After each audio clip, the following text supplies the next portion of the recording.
Hello, good morning, शुभ सकाळ आणि सुप्रभात. माझ्या नवीन व्हिडिओमध्ये तुमच्या सगळ्यांचं खूप खूप मनापासून स्वागत आहे.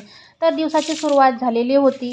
मी माझा रोजच्या प्रमाणे दूध घेत होती. मी चहा नसते घेत कारण की चहाने मला ॲसिडिटी होते आणि तसेही चहा आपल्या शरीरासाठी चांगला नसतोच. तुम्ही बघू शकता अंगण किती छान वाटत आहे आणि सुंदर आणि प्रसन्न वाटत आहे अंगणामध्ये पाणी वगैरे टाकल्यावर. तेवढ्यात काय झालं की भाजीवाले काका आले. त्या काकांच्या जवळ इतका छान भाजीपाला होता, सगळा ताजा ताजा होता. शेपू, मेथी, टोमॅटो, वांगी आणि बरंच काही. तर आम्ही त्यातून काय घ्यावं काही समजत नव्हतं. असं वाटत होतं की सगळाच भाजीपाला घ्यावा कारण की तो इतका ताजा होता. नंतर काय रांगोळी काढून झालेली होती आणि देवपूजेची तयारी चालू होती. खूप सारे आज छान फुलं निघालेले होते अंगणामध्ये. आणि तेवढ्यात काय झालं, बाहेर गाय आली. मग आज होती चतुर्थी. मग तिला म्हटलं मी काहीतरी खायला घातलं तिला. तर भिजलेला साबुदाणा, शेंगदाणे, आलू आणि थोडं तिळगुळ असं मी तिला खायला घातलं. त्यानंतर काय झालं की तिने मस्त ते खाल्लं त्या गायीने. तर आज होती चतुर्थी आणि होता आम्हाला उपवास. तर मी दुपारी थोडीशी लस्सी घेतली. त्यानंतर फराळाची तयारी चालू झाली होती.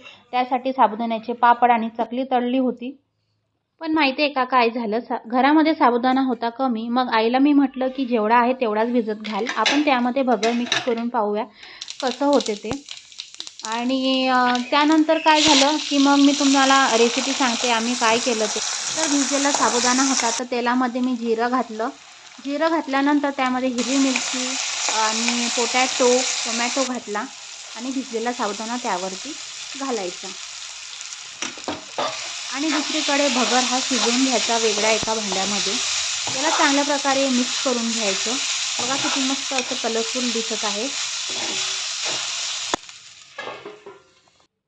नंतर यावर झाकण ठेवून याची एक वाफ काढून घ्यायची आणि परत एकदा याला मिक्स करून घ्यायचं.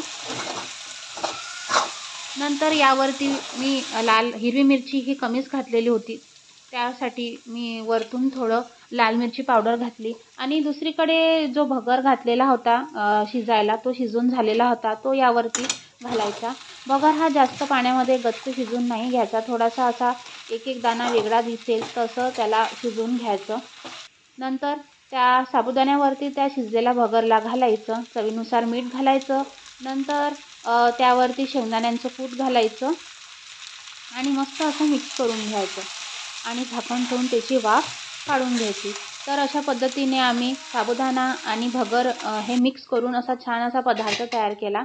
आणि नंतर काय मग देवासाठी नैवेद्य काढला आणि आम्ही सुद्धा फराळाचं केलं. तर मस्त लागत होतं हे साबुदाणा आणि भगर जे मिक्स करून आम्ही जे बनवलं होतं ते तुम्ही पण एकदा नक्की करून बघा. तर दुपारच्या वेळी आम्ही जे सकाळी भाजी घेतली होती ती थोडीफार तोडली आणि निवडली. संध्याकाळी गणपती बाप्पाची पूजा केली, चतुर्थी होती म्हणून. हराळ, फूल वगैरे वाहून, हळद कुंकू वाहून आणि धूप आणि कापूर अर्पण करून छान पूजा केली.